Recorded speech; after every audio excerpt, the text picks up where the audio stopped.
go.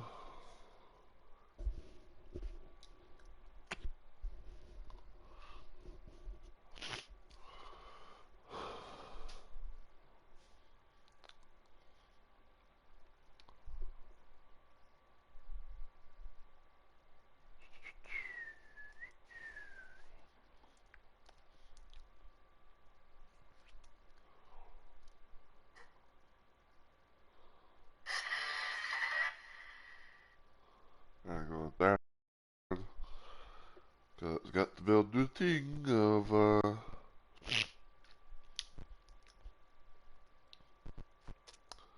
cause I got to do the thing of changing the stream title. Well, not stream title, the game category. So there's that. Oh,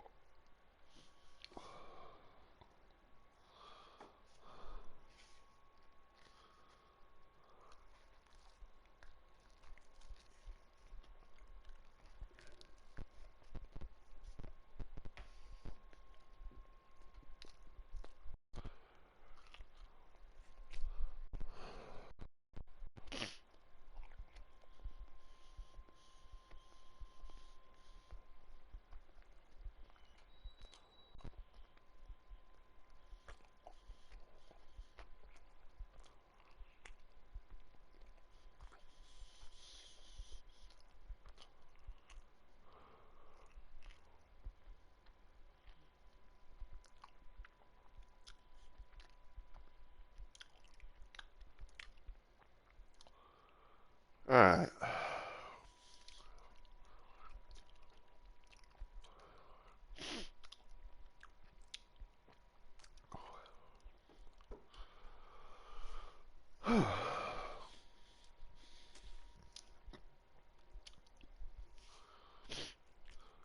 Alright, so I think I'm gonna go ahead and get started and everything. So, as always, everyone, hey yo, my fellow Rumble Maniacs.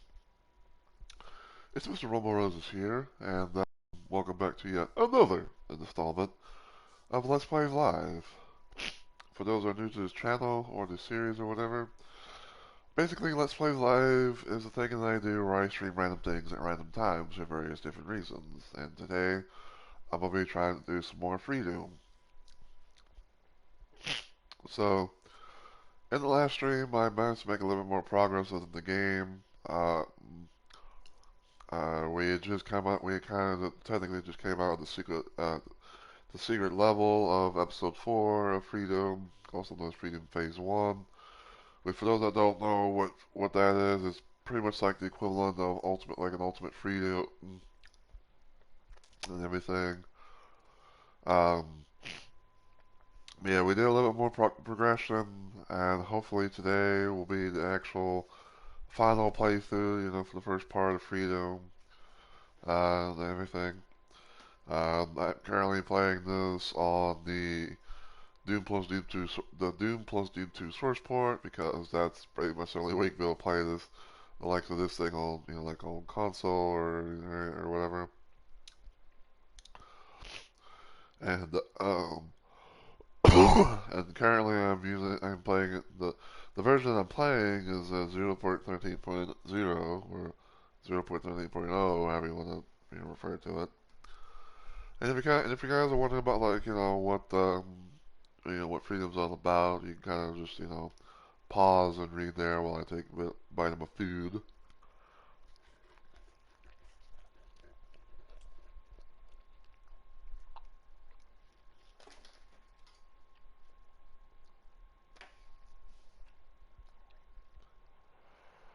But yeah,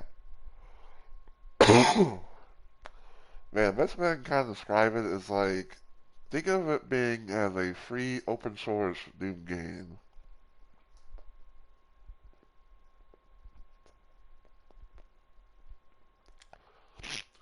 But it's not made by like id Software or anything. It's actually made by like the community and everything. So, yeah.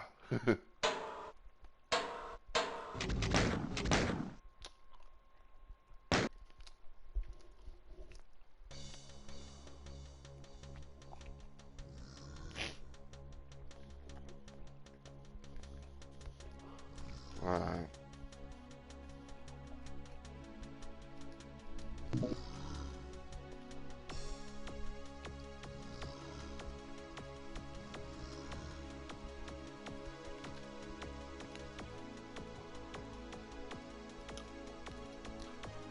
In case if anyone's wondering what I'm eating, I have me like a, I think it's like a homemade breakfast burrito thing that my stepdad made this morning, but I didn't really get a chance to eat it because I was pretty much in La La Land.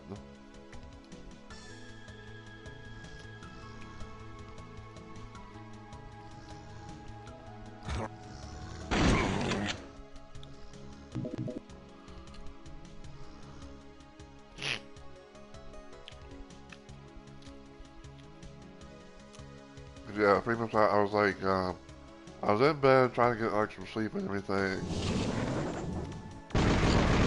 And then my stepdad like opened, like, he knocks on my bedroom door while I'm asleep, trying to. I think I want to say like I kind of was asleep at one point, but he kind of like woke me up with him knocking on my door.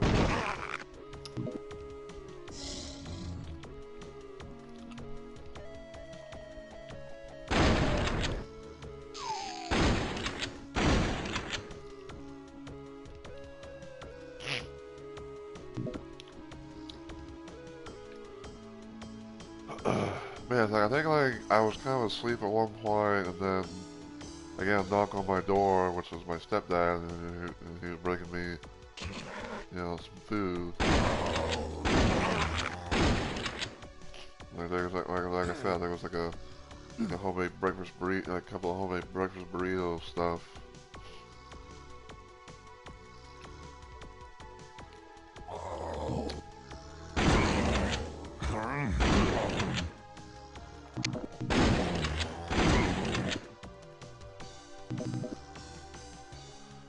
And I just remember like, oh, you know, I just remember it's like, you know, first thing I did was like, you know, I opened the door, got the food, and then pretty much just went right back to bed, and did anything.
Or at least I sprung that trap early.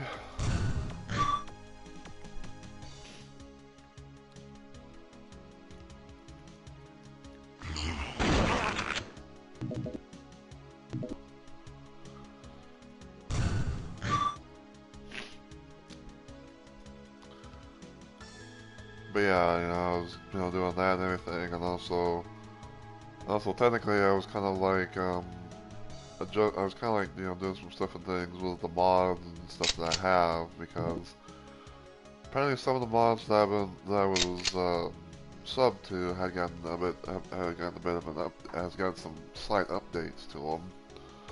Nothing really major, but I technically unfortunately had to, um,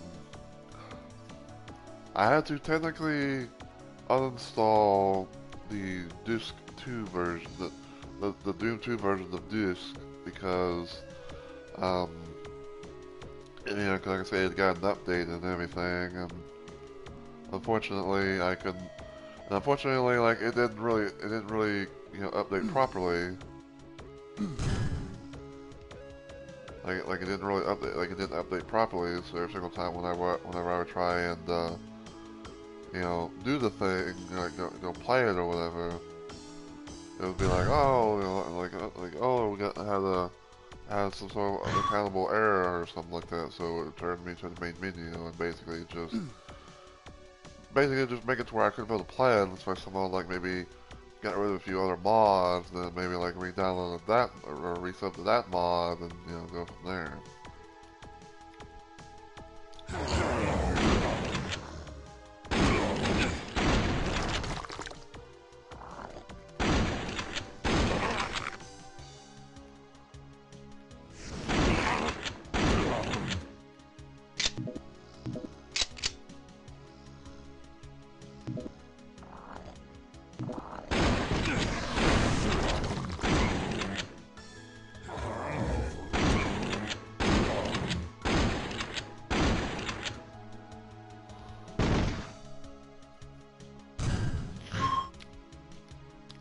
Why do I have like the random sneak feeling that like there's gonna be a whole bunch more enemies in there?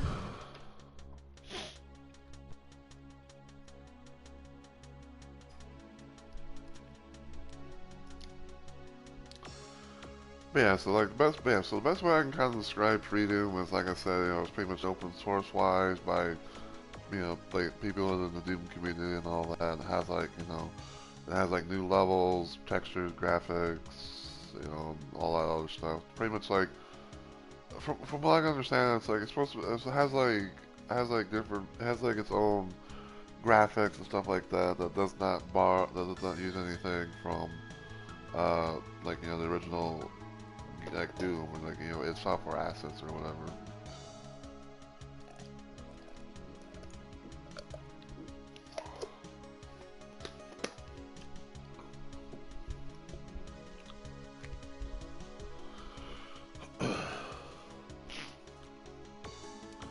And there's technically like two versions of FreeDooM to play. And they're both in phase 4. So phase 1 is which is what we're playing, which is what we're playing here. Essentially, it's pretty much like the Ultimate Doom equivalent of that. You know, like it has 4 episodes.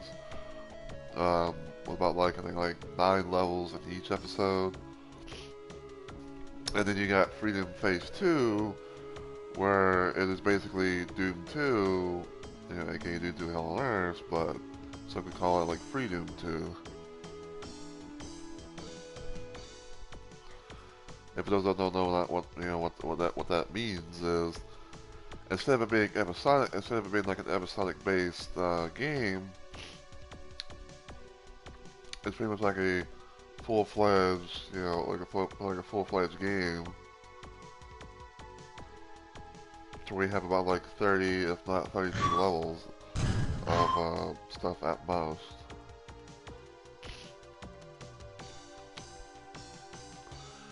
Which I will be trying to hopefully play that one day in the future, but I think it's going to be a little bit different when it comes to that.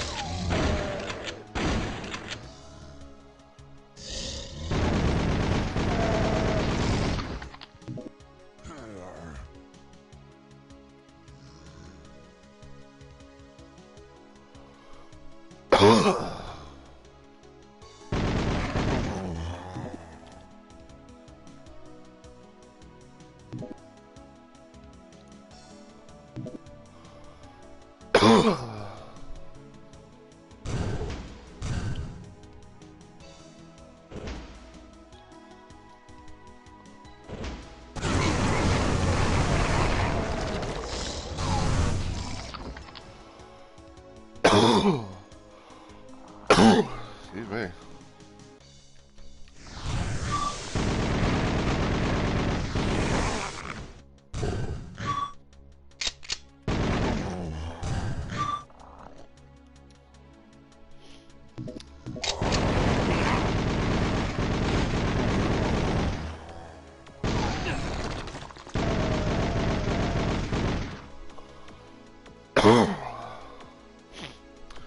Yeah, in terms of like FreeDooM and everything, like this does have this does have its own little like IWA that you can both use that doesn't really that doesn't require like like the Doom or Doom 2 IWA to make it work.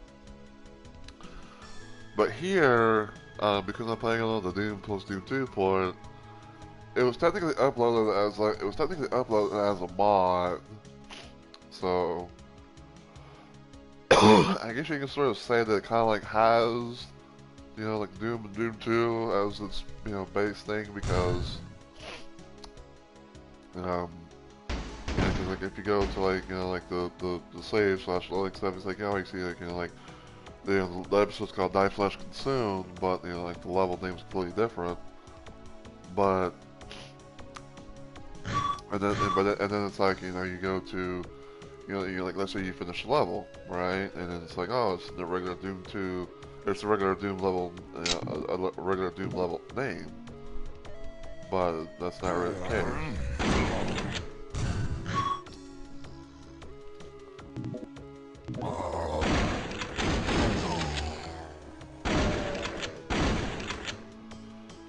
And I would say, in a sense, but like, when it comes to Chex Quest 3, Chex Quest 3 is kind of a, I want to say somewhat of a different beast all its own, because like, at least with there, it's like, oh, it has like the, like, it's like, I think it has like, like the actual, like, episode names and things like that, and everything, and like, it, actually plays like Chex Quest, like, I think like the only real subtle difference is that,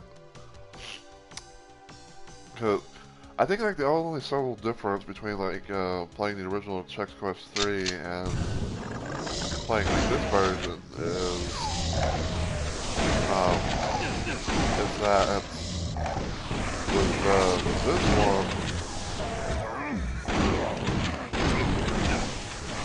of course. What I was trying to say was like between playing the original Chex Quest and the versions you can go find on here, is I think like Flubboys, the Flubboy enemies, they don't respawn if you're playing like Nightmare, or the Chex Quest equivalent to Nightmare.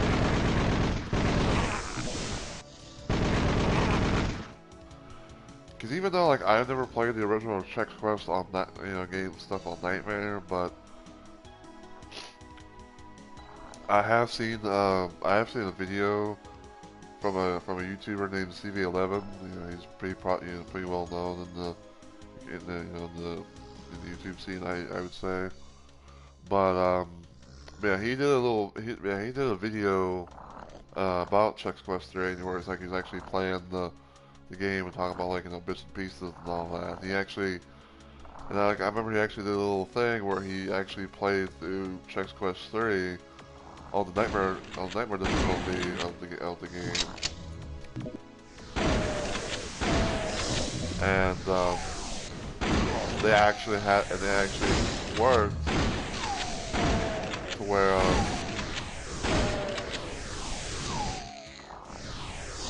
and it actually pretty much worked to where, like, if you were playing on the Nightmare type difficulty of the game, that the Flubboys would actually respawn, like, you know, after a certain period of time. But when it comes to playing the version, like say like on here, um, it's actually a little bit different.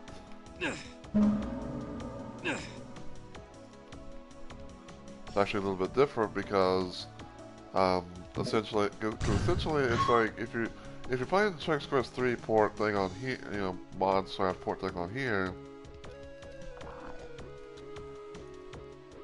it's pretty much like the equivalent of playing Ultra Violence, but you have double ammo capacity, which I don't really mind, honestly.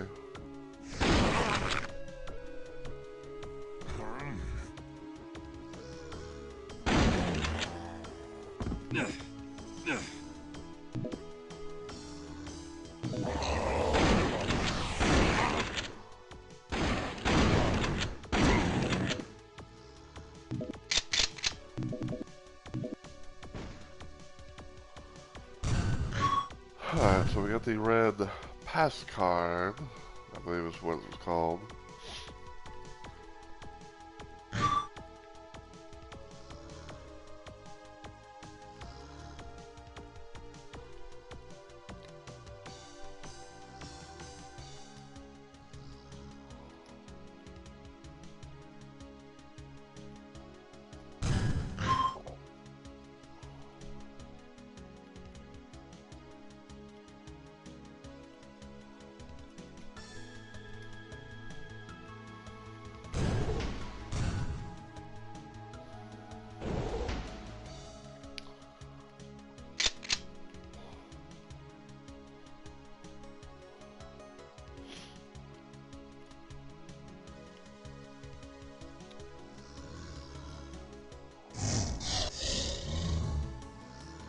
Oh, hello.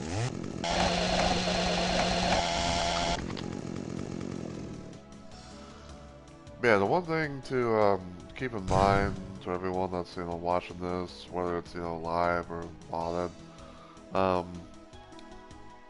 this is basically like my first time playing, do like a full playthrough of FreeDooM. Like I think like a long while back whenever I was trying to do PC streams, I think like because I think like at one point in time my streaming software that I was known to use, which is called Action, which is something I got on Steam because I can't really be able to use OBS. As much as I would love to use OBS, you know, to have like like the starting soon screen to, you know, those other nice little transitions and whatnot. But I remember like at one point in time where it's like I was kind of like I felt like I was kind of like limited to doing certain Doom mods on like a certain source board or two, and I kind of remembered like I think I remember like trying to play FreeDooM on that port, which was I believe it was Edge Classic, but then whenever Twitch decided to shove that thing down our throats, where it's like, oh, we're now rolling out this thing where you can only have like 100 hours worth of bot storage and everything, I literally had to like and like I didn't really like having to do this, but you know, I think if people, you know, might understand, like they might understand. I feel like if people understood, you know, where I was coming from, you know, they might understand that this, you know, my side of things. But I literally had to do a thing where I had to upload, like, I had to do like upload after upload after upload, and all that shit. Like I had to like literally try and upload a shit ton of my VODs to YouTube, so that way like, you know, I didn't have to like, you know, download every single fucking thing, because I know like, you know, I know for damn sure that I'd be running out of fucking space in order to do that. And no, I don't have And no, I don't have like I don't have like some sort of like chip or whatever the fuck to put all my stuff in one thing and all that. So like I remember like I was doing a thing where like I would upload constantly. I would like pushing the bejesus out of my stream, a lot of my streams and stuff like that and everything. And oh, there's a good portion of those streams that that like that have like the day the VOD date later than like some or earlier or whatever. Pretty much what I'm trying to say, like there's like it's like an out of place thing on some moments, but like again, like I literally had no choice but to upload. I had to, like I had to do like a shit ton of uploads, trying to transfer like from like sending like exporting them from my Twitch to my YouTube, and I got rid of a lot of other stuff there. And the only things that I'd really say, the only things I'd really say that I actually did end up like downloading was some random little like stream highlights of stuff that I did from like some of my streams and whatnot that I made like their own little like videos. Like I remember. I remember there was some stuff I did involving Elden Ring where it was like say for example I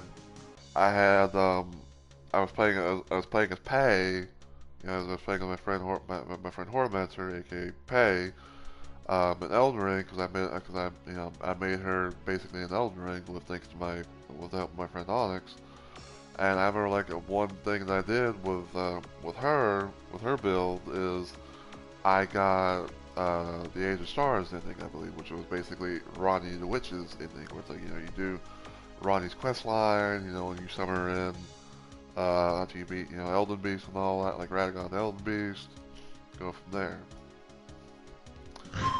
And then there was like another time where there was like another Elden Ring moment I had where I was playing as technically one of an OC thing of Pei's, known as Infallible. I was doing a little thing with her little like OC, and everything, and I remembered how, and like I remembered how I was doing a thing where it's like she had like I basically just remember how she was trying to get like the Lord of Frenzy ending, like the Flame of Frenzy ending and everything. And I remember like doing that, like where she would take on the final bosses, and then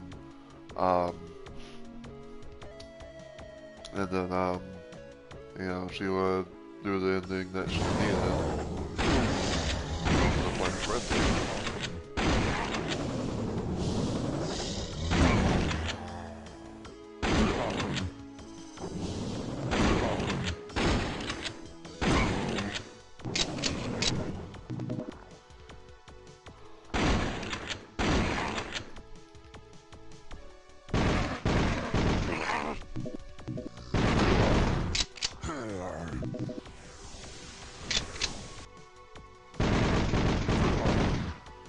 And the one thing I remembered as well, that I was doing with Pei and Infallible in Elden Ring was I made like my own little,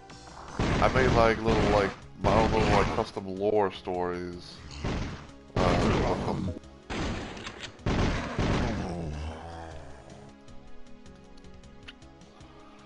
Yes, I remember how I had basically like made my own little like lore stories about like why they were in the lands between, and like what they were trying to achieve and everything like that, like and it was one of those moments.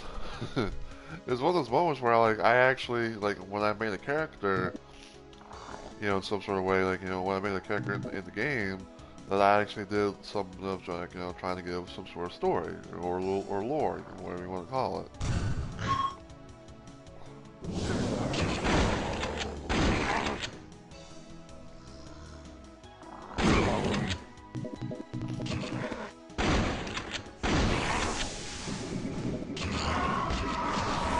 Oh no!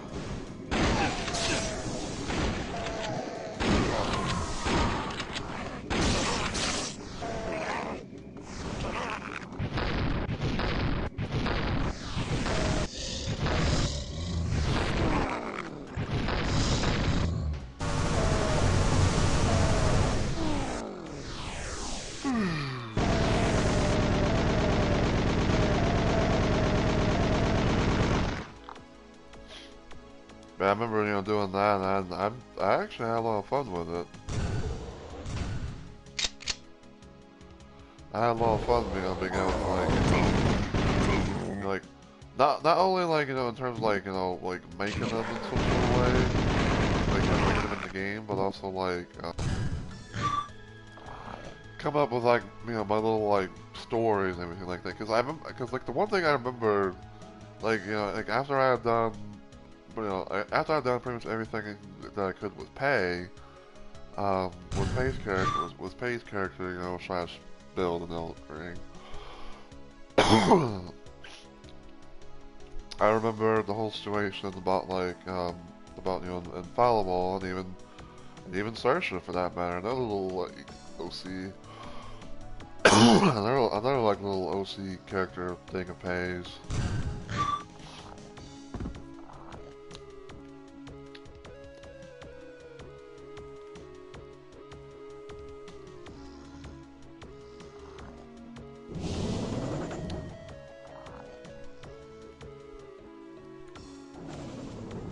And like and when it came to Infallible and Saoirse, I remember kind of doing a good bit of a thing where it was like I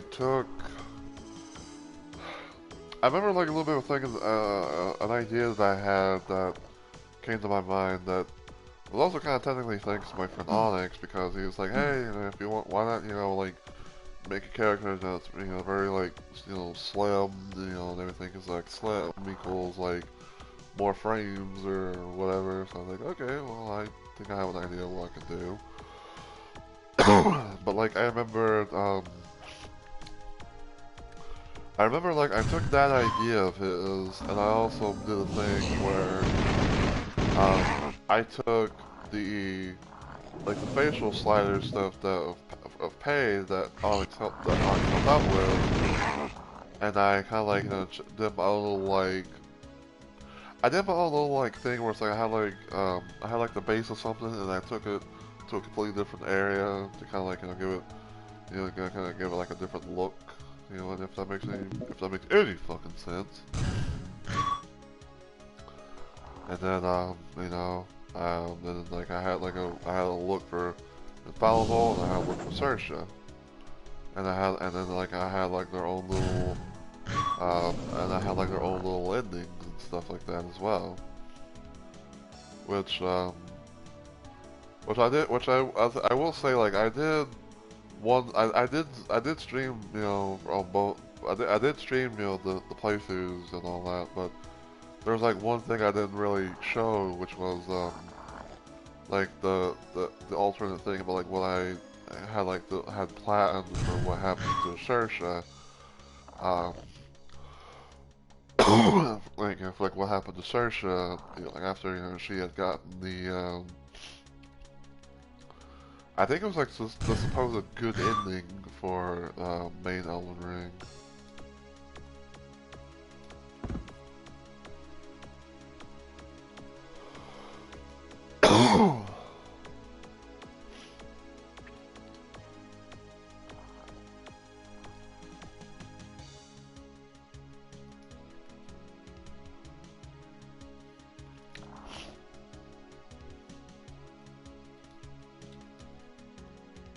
Oh.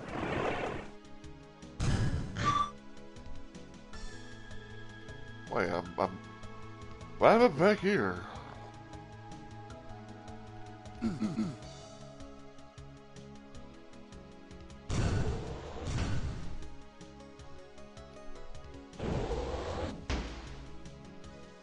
It's like, hello, am I missing something?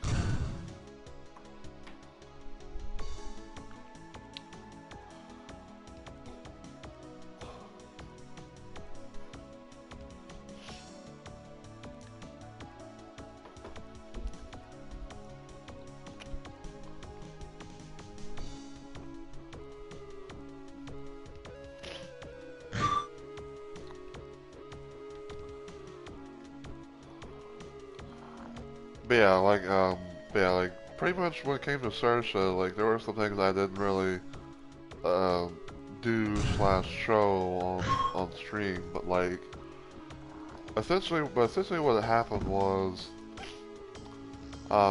after Saoirse had, had like done the Age of Order ending, thing, she started having, she started kind of like changing a little bit, for example, like, her hair and her eyes became completely golden and everything, and she had like this, and she had a bit of her mind, like she had like her mind was altered in a way and everything, and it's like, and she ended up doing a bit of a thing to where it's like she decided to not go back to her, her world, her reality. She decided to stay in the lands between, and she decided to more or less become like the new Gold Mask, in a sense. And like when one of the things, and she went through like some crazy procedures in order to in order to like more or less like become like Gold Mask. Even though she was gonna be like like a female version of Gold Mask, but still.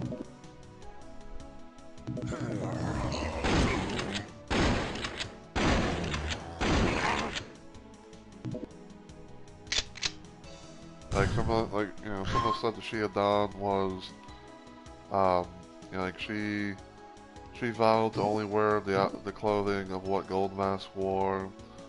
Everything. She vowed to never show her what she the one thing about it was that she vowed to only wear what Gold Mask wore for the rest of her life, and then she found a way to like erase her memory a little bit to where like she had no recollection of her past life and everything. She found a way to rapidly age her body to be as old, to be like as incredibly old as what Gold Mask was and everything. And then her, and like she pretty much like would kind of like sacrifice her body and everything to the point where it's like it became like a hollowed out like a hollowed out shell of a being, if that makes any sense.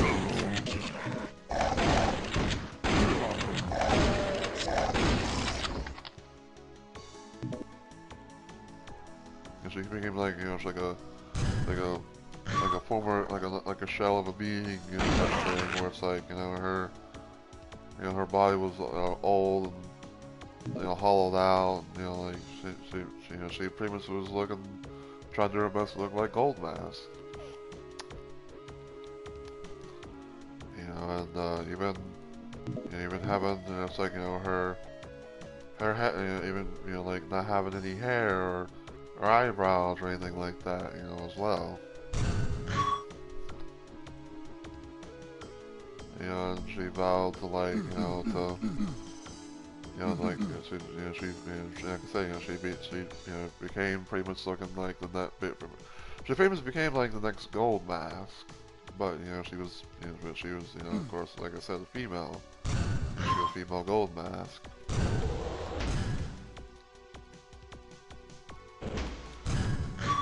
And she even abandoned her own name.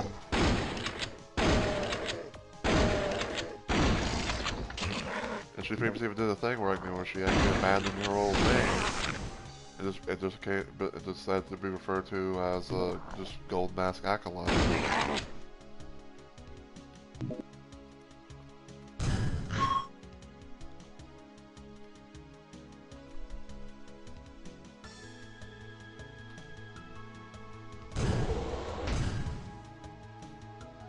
But yeah.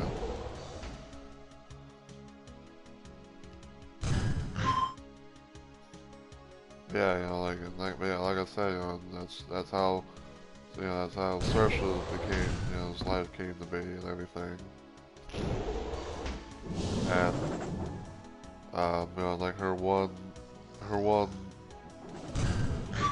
call it crazy, but like her one little like dream per se was to be reunited, you know, and it was to be reunited with Goldmass in the afterlife and everything, you know. But you know, she was kind of like, but she was kind of like, you know, living through the mindset of like, oh, I am the new Goldmass, you know, Goldmass lives through me, you know, and this, that, the other, you know, just became completely, she completely changed and, you know, and everything, like, had like a different mindset, you know, and all that shit. So.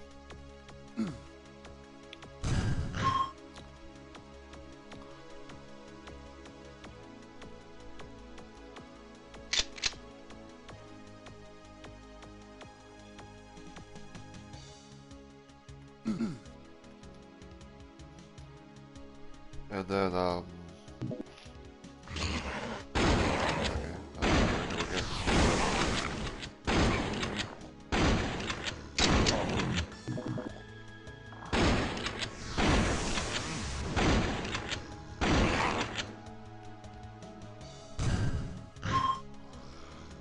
and then when it came to Infallible, because like the whole idea with her little story that I kind of went with was that she wanted revenge on the Inverted Shadow for what he had done to Unbreakable, which was Infallible's you know, mentor, apex, you know, thing, if you will. But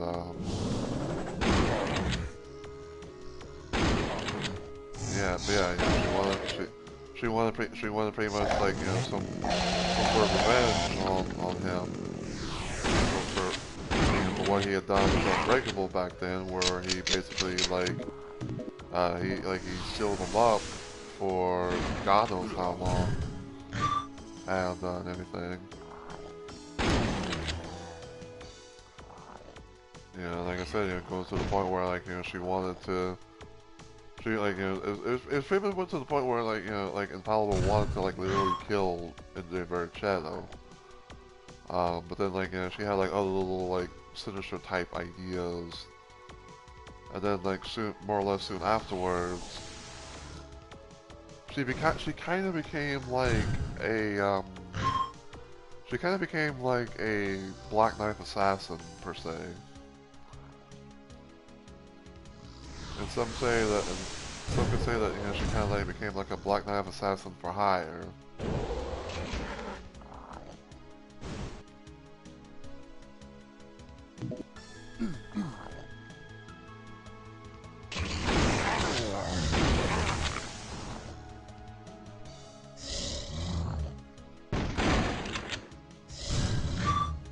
It's probably gonna be this hole's probably gonna be, well, not this hole, but this area is probably gonna be problematic.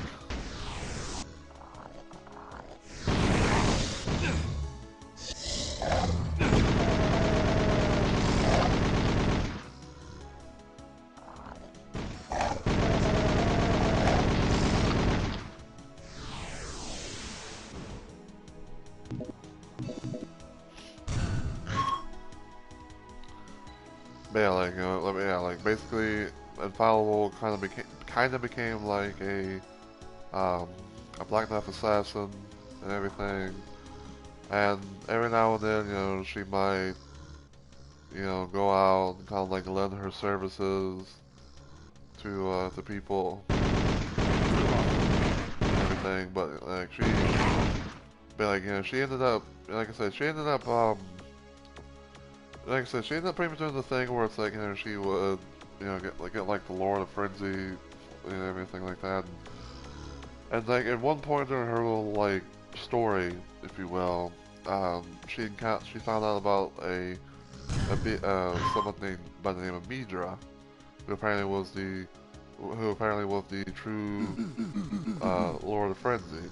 And like at one point in time, like when she was, you know, like when like Infallible was trying to make her way back, you know, to the realm of shadows, where, you know, Red Shadow, you know, resigned and all that. On her little, you know, detour thing, if you will, she actually, hold on.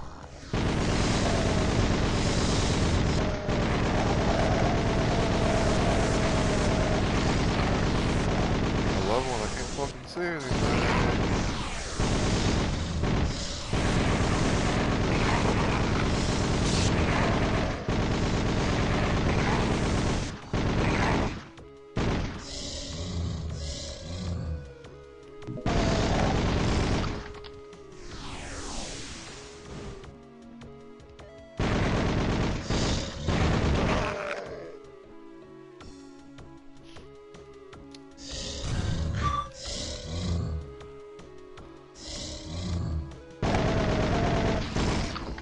Of course, it had to be a Spectre version.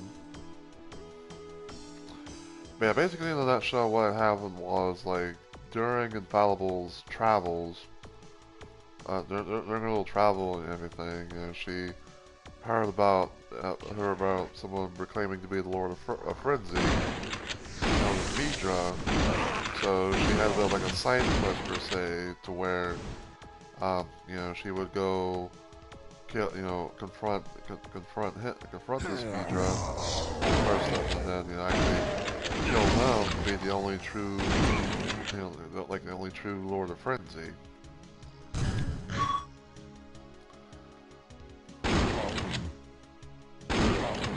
So in a bit of a random, you know, sense and all that, Infallible ended up becoming the Queen of Frenzy.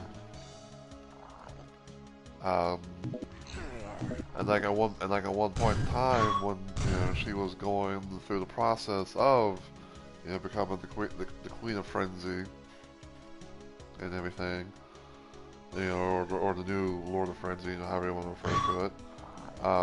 You know, she had literally, she literally let herself be, you know,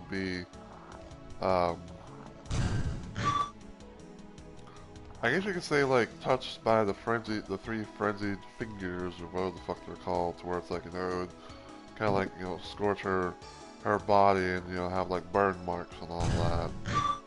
You know, and everything, because it was basically like, it literally like grasped the Jesus out of her. But you know, there was that, and then, you know, she had like the burn marks, and her eyes had completely changed and everything. But you know, during her travel, she managed to actually heal her. She actually managed, you know, to like more or less heal her wounds, even though she didn't really mind them. But, you know, she decided, it's like, well, you know, I might as well. But she didn't really like mind them, because, you know, it was like, you know, on her quest, you know, to become, you know, like you know, like the dominant, you know, like, you know, pretty much like being the dominant force, like to be the dominant being and everything. But yeah, she ended up pretty much doing a little thing where it's like, you know, she found a way to, you know, to cure the burns, like to cure the burns on her body, but she still had, you know, like the flame of frenzy, not the frenzied eyes, if you will.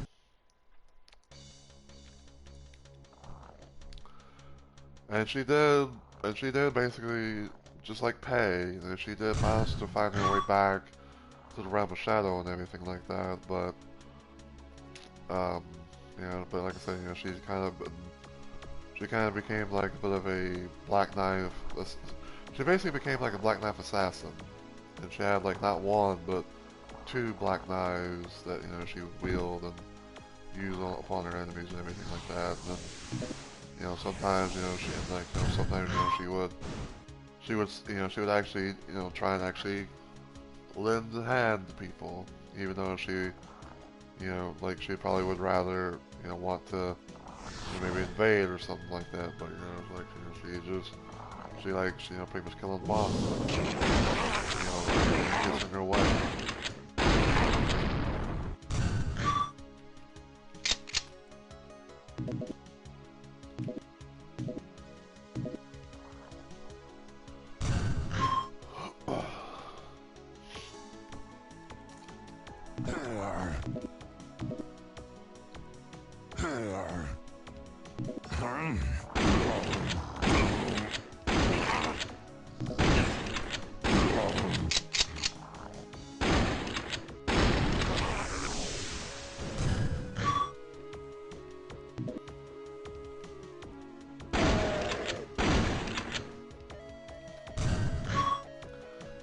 as for Pei, and as for Pei's little like story, thing, on her Elden Ring journey, she too managed to, to find her way back, not only to to the realm of shadow, but back to her, to her realm of the Grove.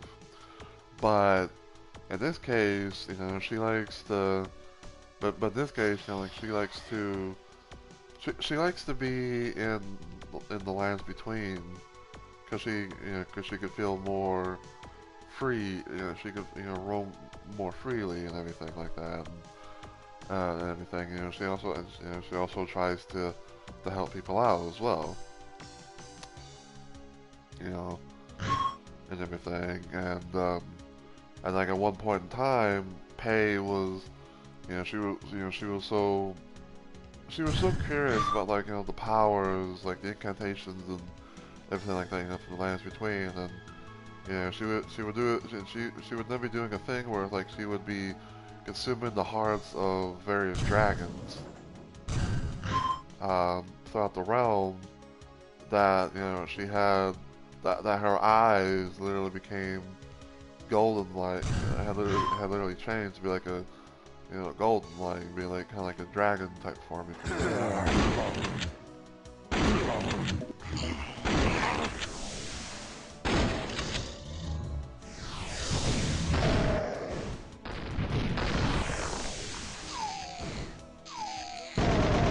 Yeah, go ahead. On bitch.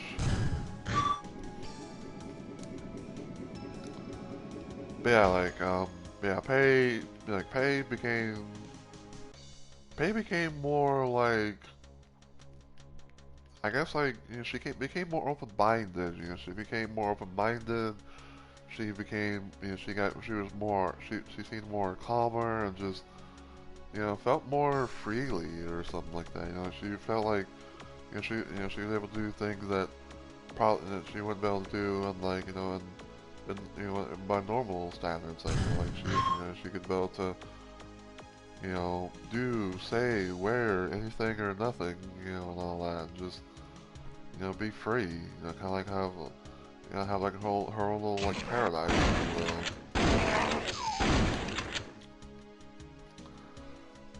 And everything, and like the thing about it, and the thing about with Pei is that she has like, like these, like I said, her eyes had basically changed, but also she kind of had like a bit of a I don't know if I want to say like a marking or just like some sort of like like a spiritual tattoo type thing, around her eyes and all that and everything, and just just have like the thing on her eyes forever.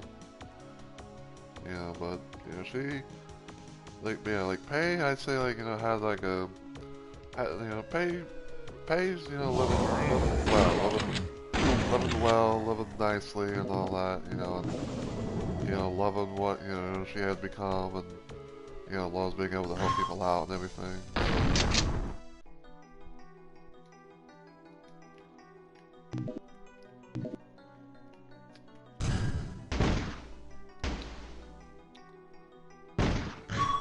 Okay, so because we're on a new thing, this is a new part, we're gonna make a hard save. Just in case, if we ever had to somehow fall back on our previous save, which normally has not been known to happen, but it's kind of a better safe than sorry type situation. Maybe it's 3, 4, and 7 waste treatment.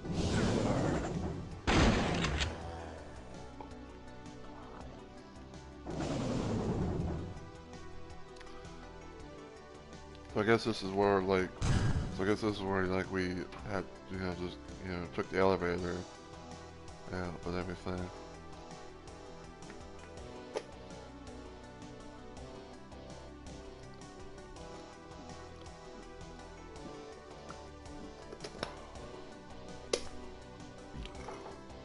Excuse me.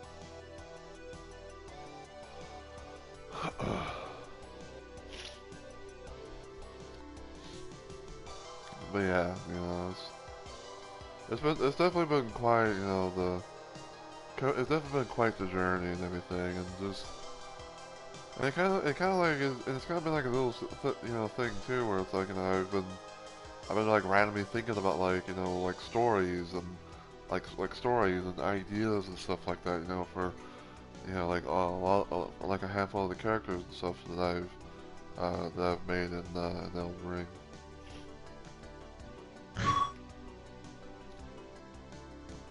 Okay, so.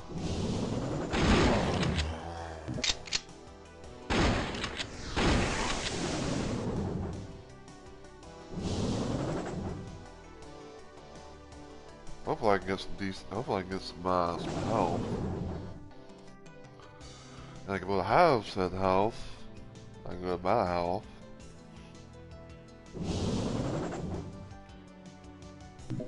And I go to the final level of the episode. And I can build it in the game. Ow! You bitch!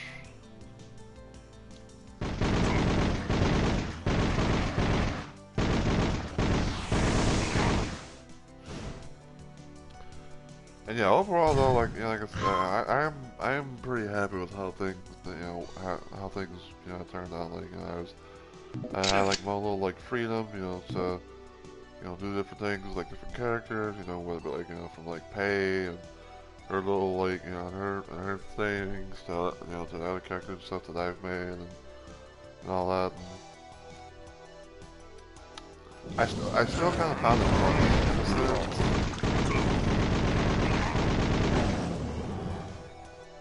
I still kind of found it funny in the sense where it was like I actually managed to like basically have like Pei being like my highest played character in Elden Ring, where it's like she has like the max hour, where like she basically has like the max capped hours, in Elden Ring.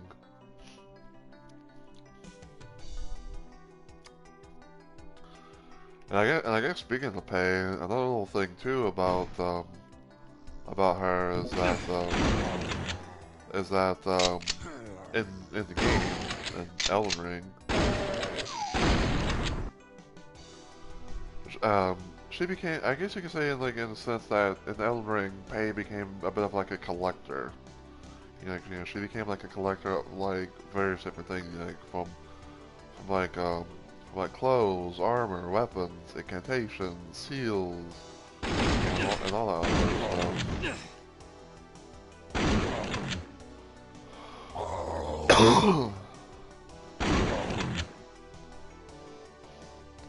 And yeah, like even though she has like, given some maybe like a few little things to other people, to help them out or whatever, but Pei's more or less become like a bit of a collector in the lands between. Like she's got like like a whole bunch of like different like a whole bunch of different stuff. And like I said, like weapons, incantations, armor, the works, and you can pretty much get.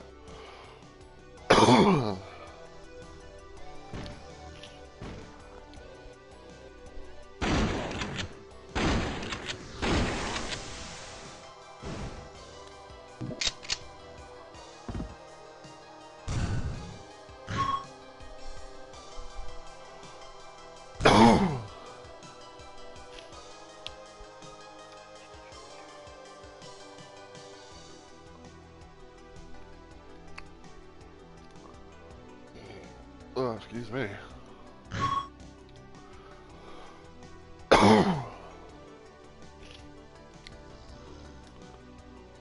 Not looking too good.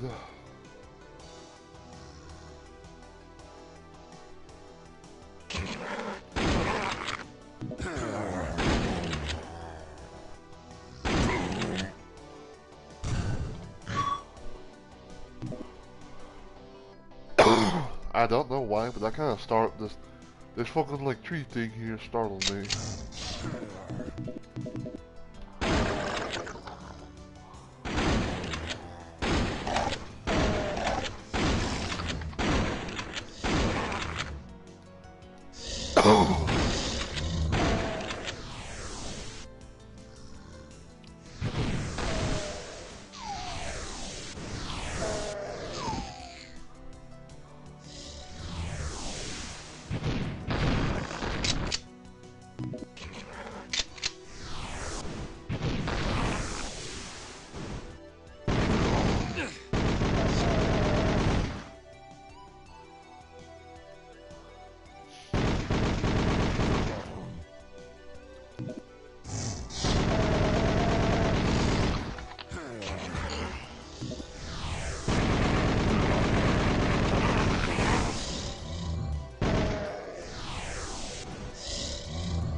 And yeah, then you had like another character per se that I made in the game, which was basically Ariana from Bloodborne.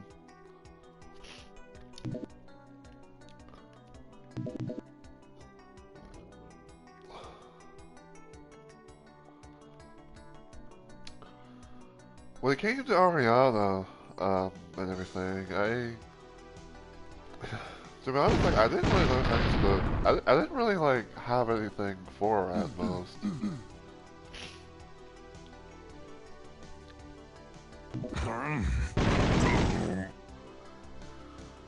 Yeah, like I didn't really have anything for Ariana or anything at most. And funny, the random funny thing is that Ariana was originally not really known to be you know, like not really known to be the character I was I had originally made.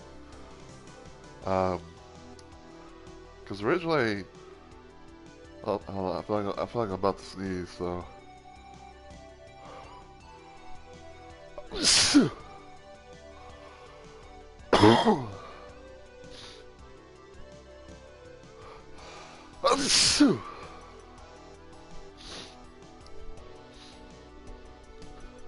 But yeah, so when it came to making Ariana from Bloodborne and Elden Ring, it's kind of like a change of heart per se. So the story for that more or less was Onyx wanted to do a thing in Elden Ring where we made Bloodborne characters in Elden Ring. In which we had like our own little like style and look and stuff per se. And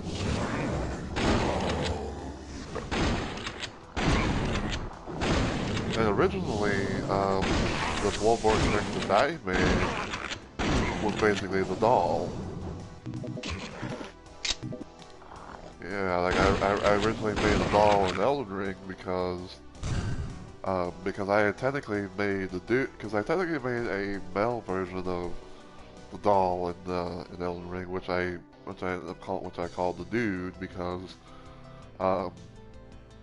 funny enough, the dude was actually something that I made in Bloodborne before I even brought it to Elden Ring, but you know, like I went with that route at first and everything, and like and it's like, oh, you know, the idea was, you know, she was going to be, it was going to be like, you know, it was going to be like, I was going to be playing as the doll, and she was going to have a weapon called the Geezer's Will, which, which pretty much in this case was like the game's equivalent of another, weapon in the game, it was something that we refer to often, and not just me, but like, you know, everyone, a lot of people in the community in Bloodborne called the pizza cutter.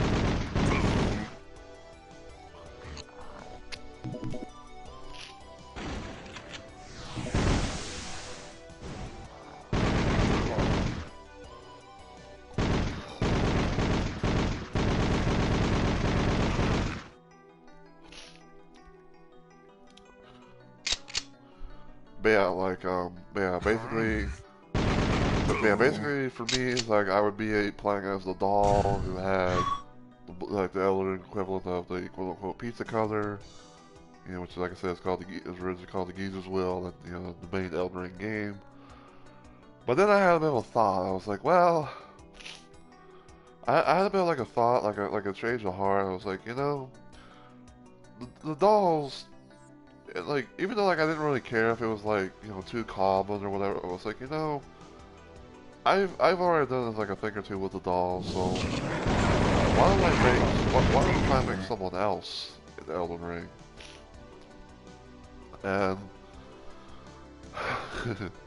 and the one thing I wanted to do originally is I wanted to like in a way that was like, you know, I was like, oh, I want to do it so badly, you know, kind of a thing. But I wanted to do a thing where I made Yosefka in Elden Ring. which in case you guys don't know who the fuck Yosefka is, she's basically like a, like a doctor in Bloodborne.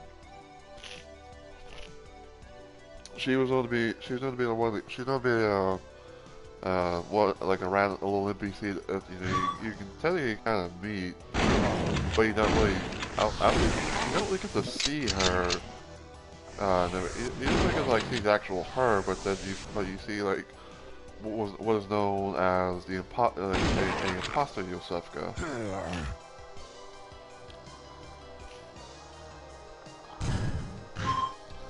And I remember like doing a bit of a thing, and I remember like in Bloodborne.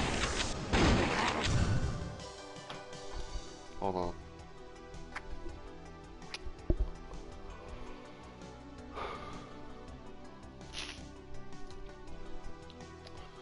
Man, like I remember in Bloodborne, I did a little bit of a thing where I actually made Yosefka, in Bloodborne, and it was pretty much like, and the whole like concept, if you will, was that this Yosefka came from like a different reality, to where she managed to actually kill the imposter that pretended to be her. And she wanted to try and somehow like she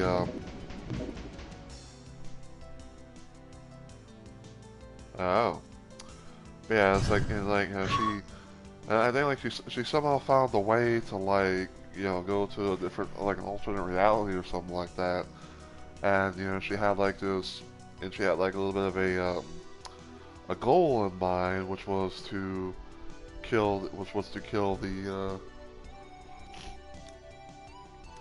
she pretty much had a goal in mind where it's like she somehow got into like a different reality type thing, and she ended up killing the imposter Yosefka that killed her in that reality.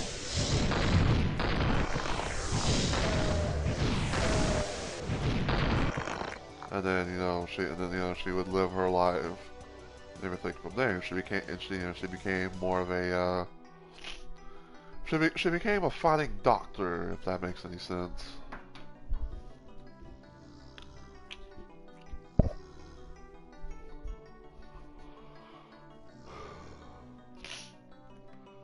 And funny enough, like funny enough, but like she was known to use one of the worst weapons in Bloodborne, which was the threaded cane. Like she literally had like she literally used the threaded cane, in her little thing. But the story, lore, mindset, whatever you want to call it. But that, yes, she still is, like a doctor, who wants to be able to, to cure patients and, hopefully, free the world from, like this nightmarish, disease that's been plaguing, plaguing everyone and everything. But she also had a bit of like a side thing that she was doing where she was like, she was like kind of learning weapons here and there. Like she was like how to use weapons, how to, like craft like the perfect weapon, like special blood gems and things like that. She tried to expand. She tried to expand more, and she ended up doing just that.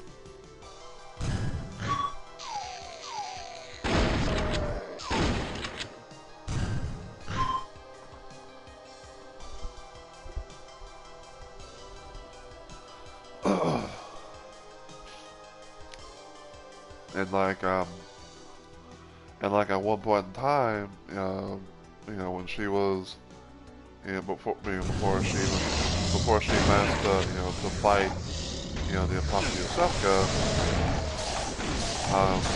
she had like an alternate version of an outfit that was similar to what she was going to wear. but it's like, it's like a different color.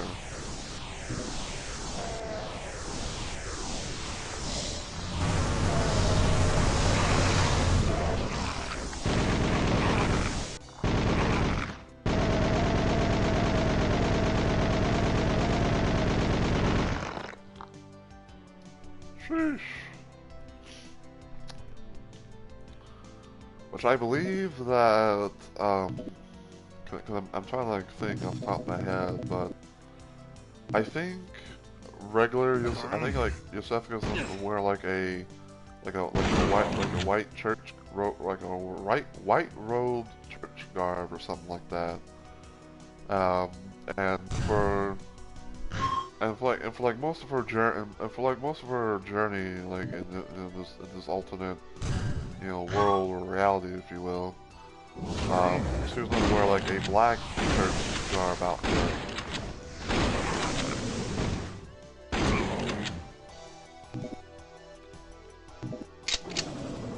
And then once she took out, and then once you know, the real Yosefka killed the fake one, that's when you know, she decided to, you know, to go back into her, you know, her main garb that she's known to wear.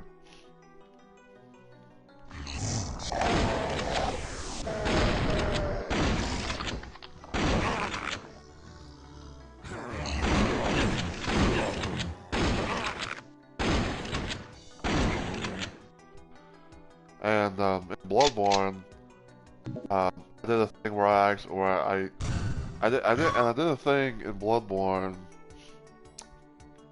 where instead of just calling her Yosefka, I think I called her like the real Yosefka, because you know she was actually the real deal, and not, you know, like some fake imposter.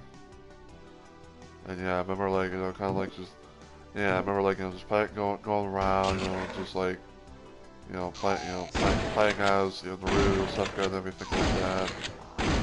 You know, going from there.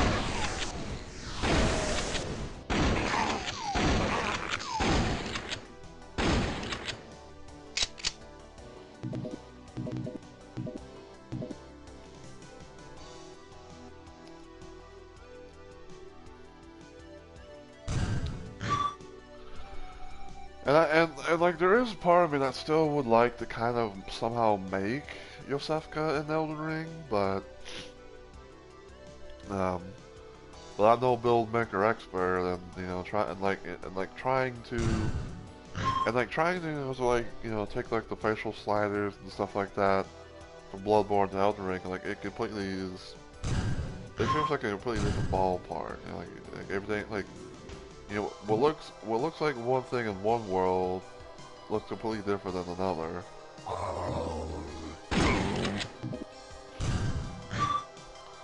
Like when I first made my creation of the dude in Elden Ring, I tried to do a thing of, you know, using like the sliders and stuff that I made of the doll in Bloodborne, that I did of the doll with the doll in Bloodborne, into Elden Ring, and like everything was completely different, and for a while, like, and to me, it was like for a while, like I was using, you know, that look and everything like that, despite the fact that it was not like a, you know, like a direct link or, you know, look-alike or whatever, you know, to the doll. But whenever I found like a video or two of someone like actually making the doll in Elden Ring, I was like, okay, well, you know, I wanna do this. Probably wanna save it, you know, save it like, like my phase slot or whatever, and then I'm going to take the I'm gonna like, you know, take that. I'm going to edit. I'm gonna take that. I'm gonna turn it male, and then, you know, like address a few little things here and there, which was mainly the hair, because like the dude's gonna kind of have like a short hair type of thing, and I changed up the dude to, you know, to that, and been running with it ever since.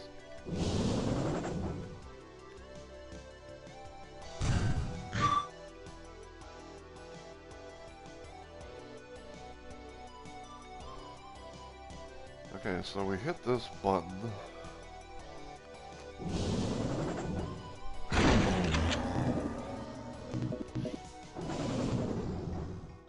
Okay, so we hit the ice switch. Did God knows what.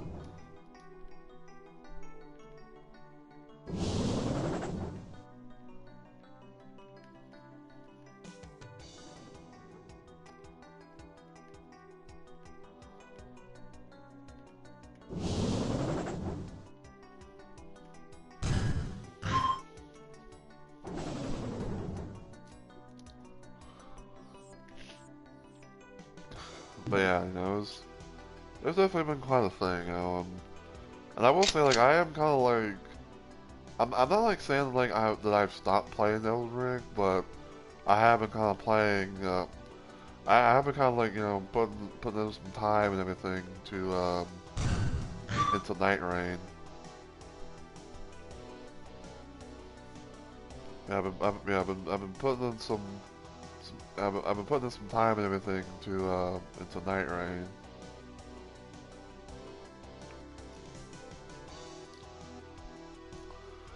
I've been playing around with that. I'm playing some of the other. I've been doing a bit of a thing at one point where I was kind of like grinding for the sigil currency for the game. How did that go right through you? Like how did that go right through you and just shoot the barrel? And you know, like just okay, game. But yeah, like, I've been playing some Night Rain here and there and everything. I the last time I was playing Night Rain, I was doing a bit of a thing where I was trying to help some random get the platinum on their game, where they had to apparently defeat like 3 different Night Lords in a row and all that. And um, I was kind of like, you know, do I want to go do this, you know, or whatever? But the thing that kind of like the thing that kind of sparked the I guess you could say the thing that kind of sparked it here and there was I just like randomly loaded up into a match, you know, with some randoms, you know, for a little trio, for like a little random trio run, and everything, and um I I think I was playing as Iron. I feel like I think I want to say like I was playing as Iron Eye. Ow! Ow!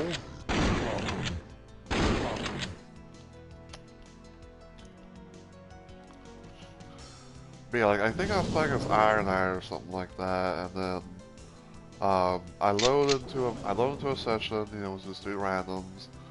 One was playing as Recluse, and the other one was playing as Revenant. And you know, we were kind of doing our little thing. At least me and the Recluse was. And then I look on the map, and I see the fucking I see the fucking player who was playing as Revenant, just pretty much being AFK. Like they were doing bubble fuck all as soon as they landed. You know, and there was like, and then like, you know, at one point they somehow went down. They somehow went down, which I don't know how, but you know, they went down and everything, and like I just like remember I was like, you know.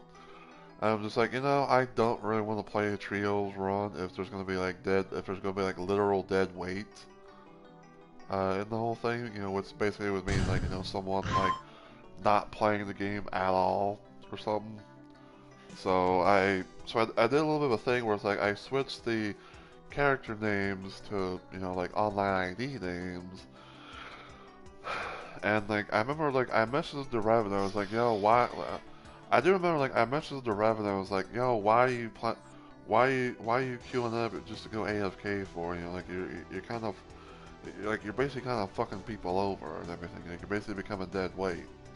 I didn't really like, you know, use the word dead weight or anything like that. I was basically was like, you know, why are you playing? You know, why are you queuing up if you're just going to go AFK? You know. But essentially, they were dead weight. You know, they're pretty much like becoming dead weight. Um, and then I messaged the recluse, and I was like, I was like, you gotta let, I was like, I don't know about you, but you gotta love those moments where it's like, where you queue up with a rando, and then, they're just suddenly AFK. And then I remember, like, we got to talking a little bit, and apparently they were saying they were trying to get the platinum for their game, and I was like, oh, I was like, oh, what are you doing? And they said they had to get 3 wins in a row. They had to beat 3 different Night Lords in a row in order to get that, which I know how that is. And I remember like I was just like, oh, well, what run are you on now? And and I was like, oh, what run are you on now? And they said, oh, well, I'm on my 3rd. And I was thinking to myself like, oh, well, that's. And I was kind of like, just thinking to myself, it's like, oh, well, that's kind of unfortunate, because it's like, oh, you queue up with the trios run, and all of a sudden it's like, oh, you got someone who decided who's gonna be just literal dead weight and just be AFK and refusing to participate in normal gameplay. So, um, so I was talking about, well, if you want, we can just do like a little random duels run or something like that, and then, see if we can maybe get help you out that way. And I think we did like a couple of attempts worth of Gaping Jaw, and then we fought Augur at one point, which I'm trying to remember because it's like it was kind of like a late night type of thing, but I think at one point in time, like I think like on the first attempt of fighting Gaping Jaw,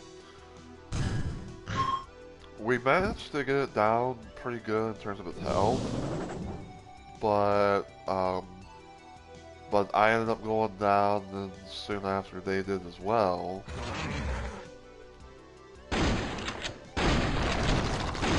Which was unfortunate.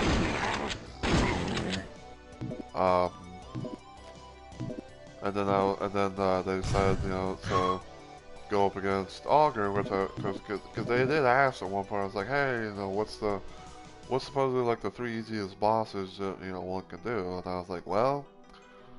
It's kind of a tough one, but I'd say probably. I don't know. I say probably like the ones that I consider to be somewhat easy is like maybe like Tricephalos, aka the first boss, aka 3 of Doggo. He can be kind of easy. How to deal with it, especially like, when it likes to split off and be 3 giant doggos like bodies.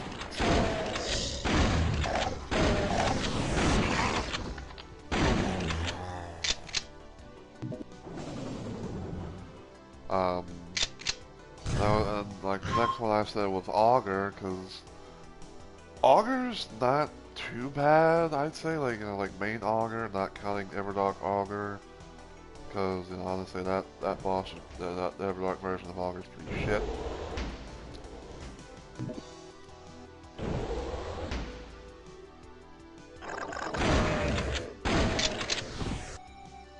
But yeah, like main Augur. I wouldn't say it's too bad. Like it could be, I feel like it could be, probably taken out kind of nicely.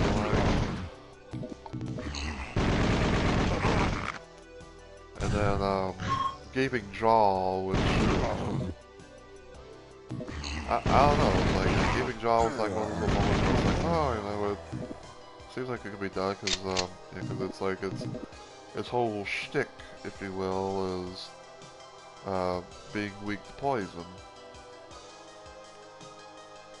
Because of course, every boss, because of course every boss in the game has a weakness to something, especially like one being weak, especially having one weakness more than probably anything else.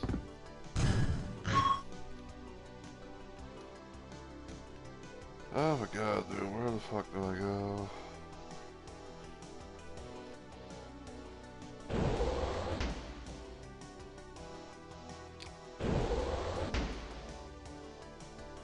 Like, I got a damn red key card, but I'm not seeing any other progression.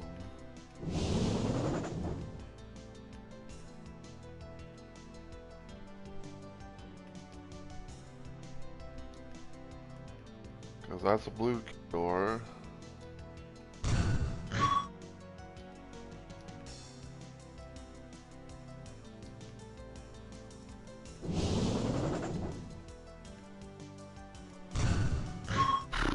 Okay, so this is where we started off.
Yeah, I do want to hopefully try and finish this game up.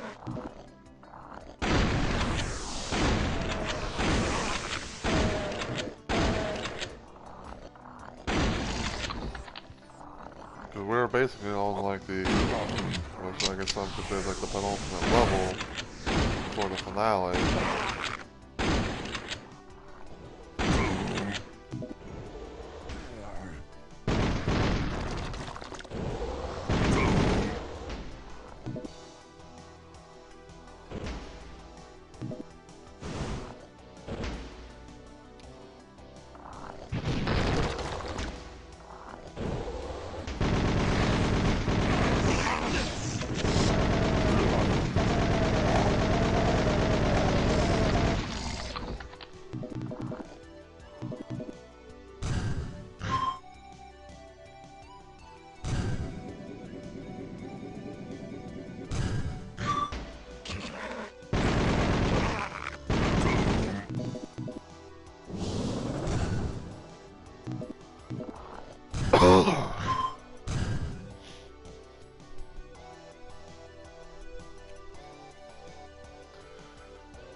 Cause yeah, whenever I finish this, you know, and everything, like at some point in time, I do want to try and do a playthrough of FreeDooM 2, but that's gonna be done a bit. That's gonna be done a little bit. That's gonna be done with a little mod.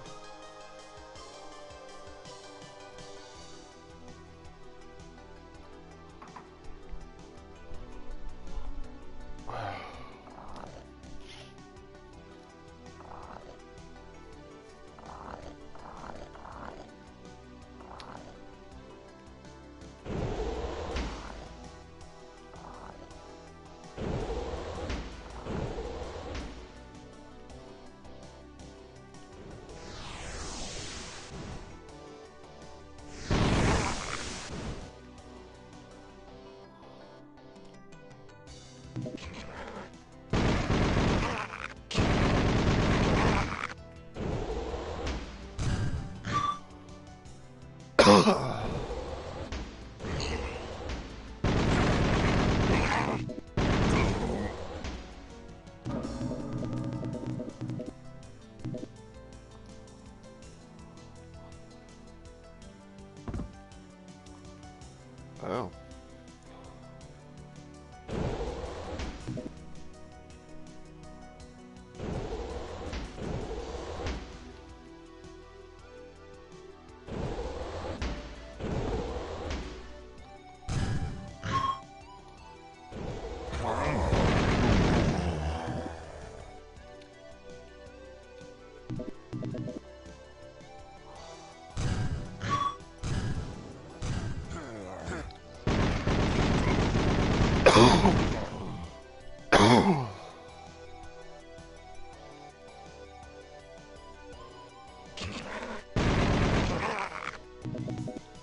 I don't know why, but like I literally thought I saw one of those like those things that replaces the imps. Like I literally I literally thought that I saw one of them like like coming towards me and like and everything, and then all of a sudden it just got crushed.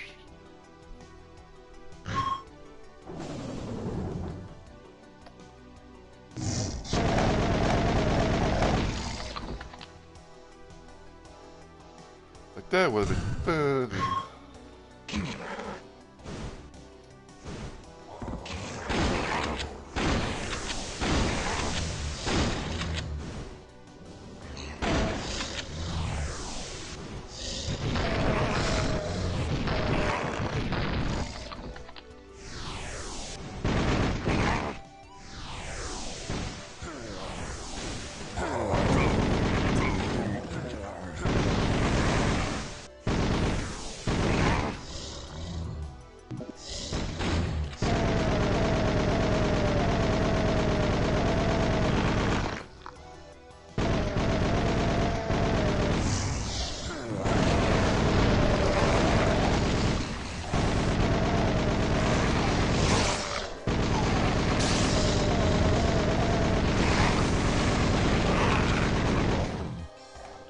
Brain, baby!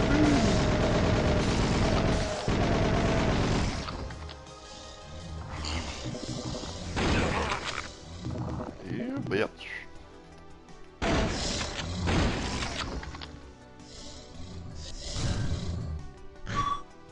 Quick save often. Oh no, it's you. Ow.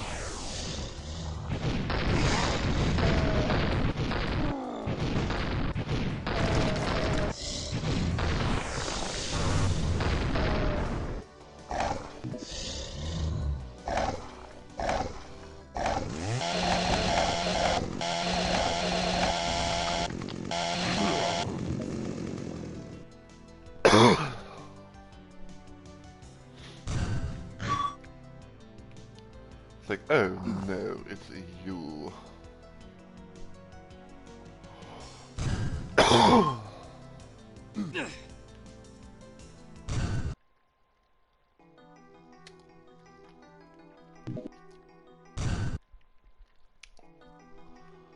I just wasted a whole bunch of that shit.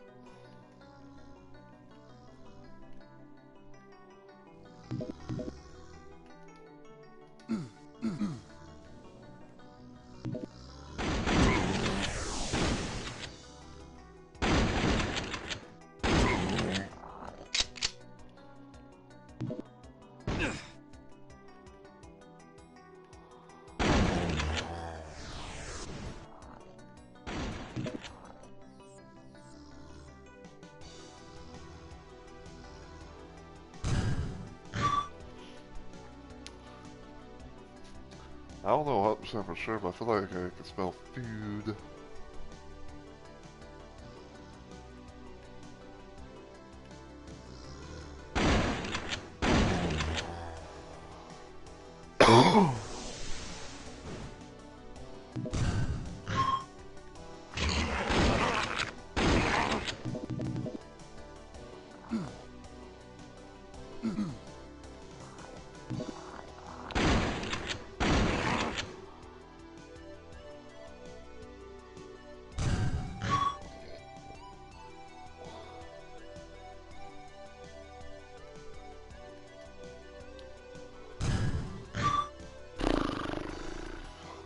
Okay.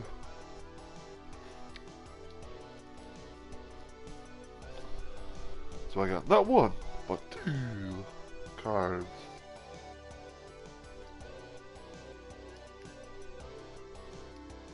I cannot go off that way for whatever fucking reason.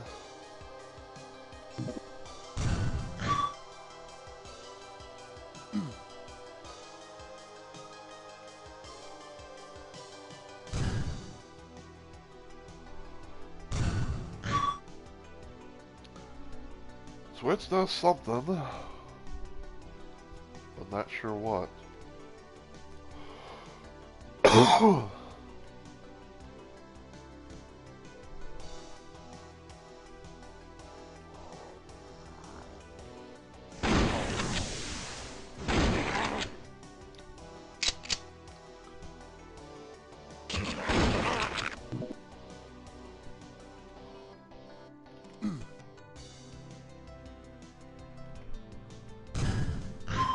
Like that was it? You made me do all that just to have another shortcut.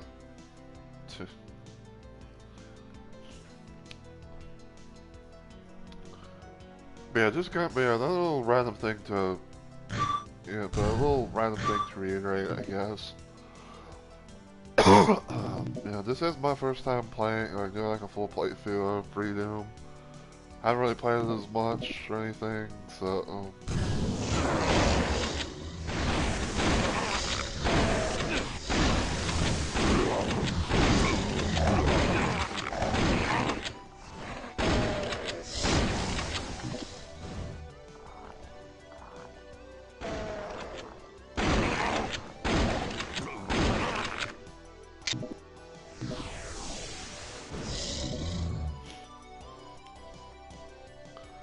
Like all that thing now, man, this is my first time doing like a full playthrough of FreeDooM. Never really played the whole thing before. Never even played it that much. I've barely ever played the game, let alone that much, if at all, or whatever. So in a sense, that's kind of why, like so in a sense, it's kind of why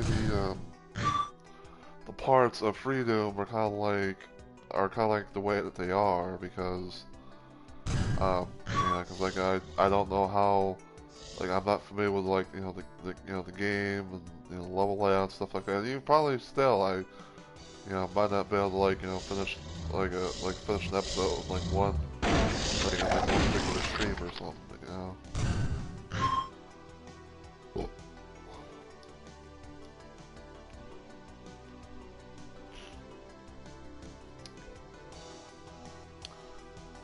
Yeah, like I said, it's pretty much why like I'm doing it's pretty much like why like these streams of FreeDooM are the way that they are. Especially on the fact this version of FreeDooM is episodic, and normally I would try and dedicate a stream, normally I would dedicate a stream to said episode, but because I don't know exactly what the fuck the levels are and everything like that, and it's like, oh, it's gonna probably take like X amount of time for me to do full cut anything. Like right now, like I don't even know where the fuck I'm supposed to go. I feel like I'm going around in circles.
I still wish that I still wish that that this poor allowed for you to have like the I wish like when it comes to the map and everything, right? Like I wish they had a thing where it's like it would always like like hold on. Like it would always like show like your character like character with like everything's like facing forward and everything like that. And, like every time like whenever you would turn, like the map would turn and all that. Like I don't like I don't like this. I don't like how this map stuff is.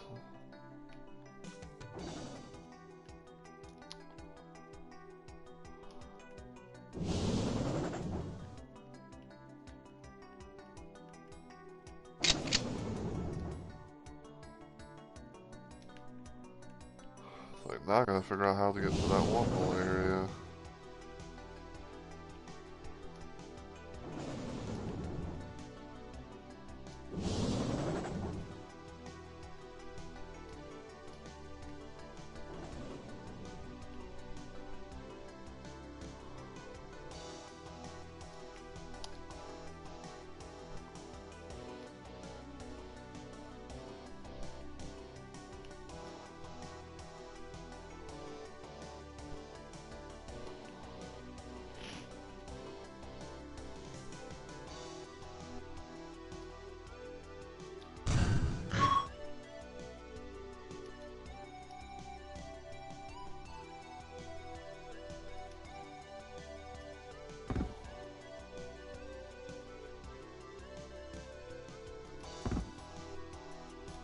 Okay, I think I might be onto something.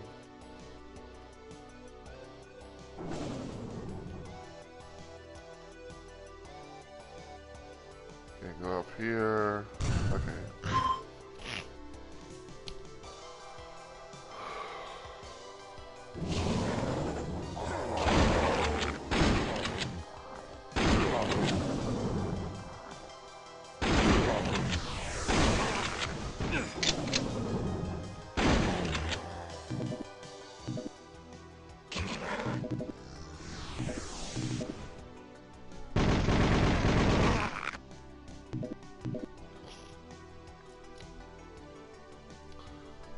Yeah, I will try.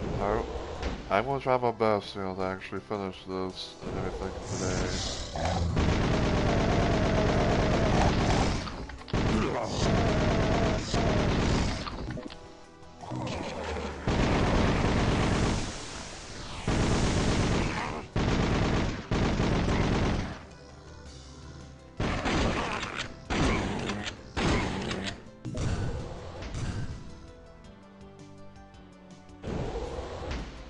Okay, so that switches for that, so...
It's like, what started off small, opened up to do something big.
it as often as we can. Take a little bit, take the rest of my tea, possibly.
Sometimes I'm probably gonna have to go through that at some point. So you know it's blocked off and all that.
Huh. Okay, so that explains the teleporter, I guess.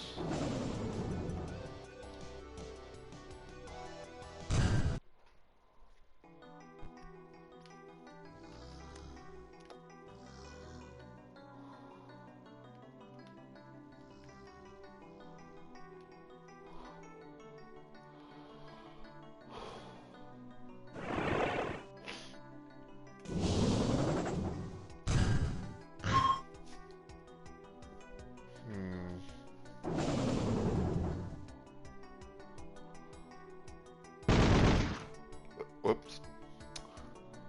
Ah, this is trigger finger.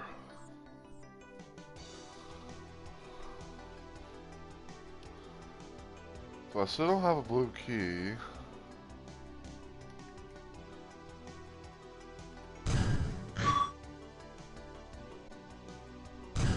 There's probably nothing down here, but